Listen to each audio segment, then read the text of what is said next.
अधिक माहिती घेऊया आपले प्रतिनिधी अमोल धर्माधिकारी यांच्याकडे। अमोल, काय अधिक माहिती या सगळ्या संदर्भात? वैष्णवीचं बाळ आजी आजोबांकडे सुपूर्द करण्यात आलेलं आहे, कसपटे कुटुंबाकडे।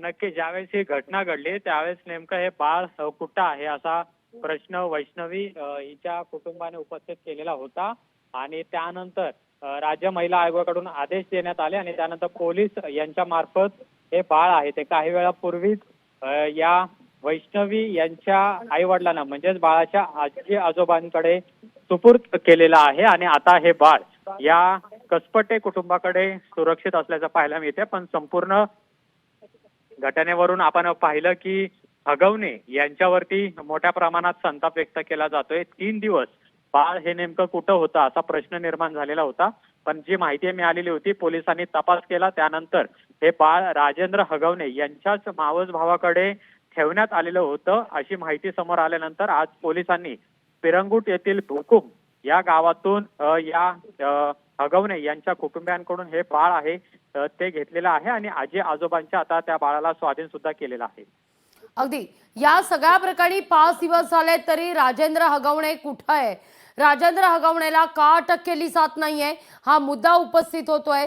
पुण्याचे पालकमंत्री आहेत अजित पवार, उपमुख्यमंत्री आहेत अजित पवार, या सगळ्या प्रकरणी का कारवाईला विलंब केला जातोय?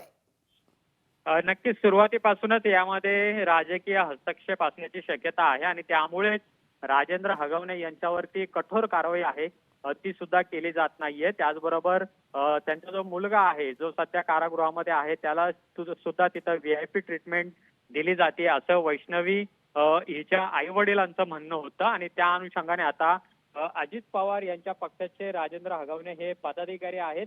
आता पक्षांतर्गत त्यांच्यावर कारवाई करण्यात आलेली आहे, पण कायद्याने त्यांच्यावर कठोर कारवाई व्हावी अशी मागणी आहे ती कसपटे कुटुंबांकडून केली जाते। खरं तर पालकमंत्री अजित पवार हे पुण्याचे आहेत, त्यांनी खरं तर यामध्ये लक्ष घेऊन कठोर कारवाई करणं अपेक्षित आहे, पण जी माहिती आपल्याला मिळालेली आहे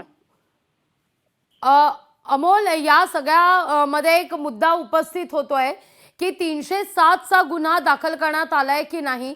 आपल्या समवेत सुषमा अंधारे सुद्धा जोडल्या गेलेल्या आहेत, पण या मुद्द्यावर थोडक्यात उत्तर द्या, मग मी सुषमाताईंकडे जाते। अद्याप तरी अशा पद्धतीचा गुन्हा हा रजिस्टर करण्यात आलेला नाहीये। सध्या तरी आत्महत्या गुन्हा आहे तो आपल्याला पाहायला मिळते, पण पोलिसांकडून या संपूर्ण घटनेचा तपास आहे तो आणखीन केला जातोय आणि नक्कीच वैष्णवी हगवणे हिने आत्महत्या केली आहे का तिचा घातपात केलेला आहे खरं तर समोर येणं अतिशय महत्वाचं आहे। पण सध्या तरी पोलीस त्या तपासापर्यंत पोहोचतायत, पण निष्कर्ष अद्याप कोणताही हाती आलेला नाहीये।